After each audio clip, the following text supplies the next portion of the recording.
again. Welcome back to Queen City Hometown. Maury, we have talked about dogs. We have talked about liver mush and barbecues and business that's really happening here in Shelby. But also, how fitting is it that we're going to talk about something spooky this time of year for Halloween? You know, it is spooky season, Brian. Now, Shelby is an old town. They've focused on preserving a lot of historic sites with some interesting stories. And in doing so, they may have helped some other legends stick around. We don't know what we're going to find down here. The marquee at the Rogers Theater in Shelby has been empty for a long time. Inside, the original curtains still hang above the stage, drawn and waiting for the show to begin. We had heard stories when we bought it because it came with a lot of paperwork. Montana Payne is restoring the old theater. It was built in 1936 and famously welcomed thousands of people on the day Gone with the Wind premiered in 1939. You can hear that it is acoustically pretty perfect, and you will hear noises that are out of the norm. But its most infamous character is one who never made it on the silver screen. You can definitely feel that he's down there.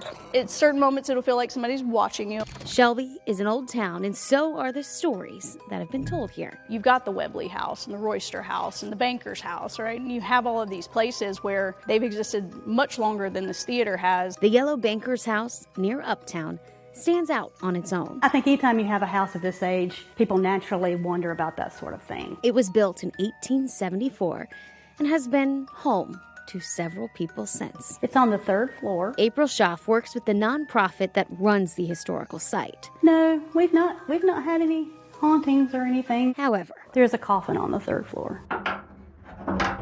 Marked with the date, name, and location is a heavy wooden coffin. It was used to transport a young woman back to Shelby after she died from scarlet fever. I guess we don't think in this modern day, and you can't imagine having someone's body mailed to your house. Back at the theater, This room over here is where they were living. below the stage is a wood-paneled room. No light can get in, but someone else can. Texas legacy has always kind of been a thing. Everybody has always known that Tex has been here. And if you turn around and look right on the wall right back here. Tex was the theater manager from the late 40s to the early 60s.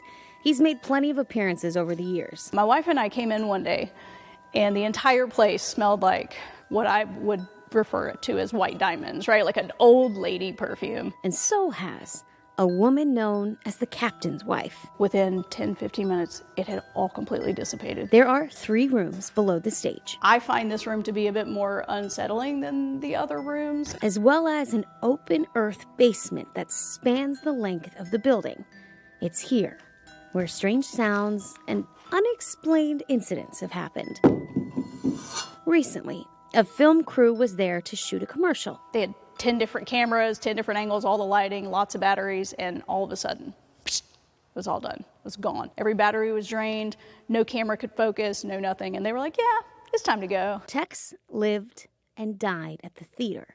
And when we were asking when and how, It's my understanding he died. I'm sorry. your battery? Oh, it just like glitched out there. Oh, warned ya. Microphones can be tricky sometimes, so we could chalk it up to that. We don't mind sharing it with them. They were here first. But at what point does the unknown become understood? And maybe the show is still going on. Happy Halloween. It was creepy in that basement, and the next step is for Montana to clear out all of that dirt, and that's when she says she thinks there might be some other things that they could uncover. Now, Brian, being in TV, we know microphones can be finicky, but it is really odd for all of the batteries and the lights and the cameras to die at once. So that resonated. Yeah. Oh, there is something going on there.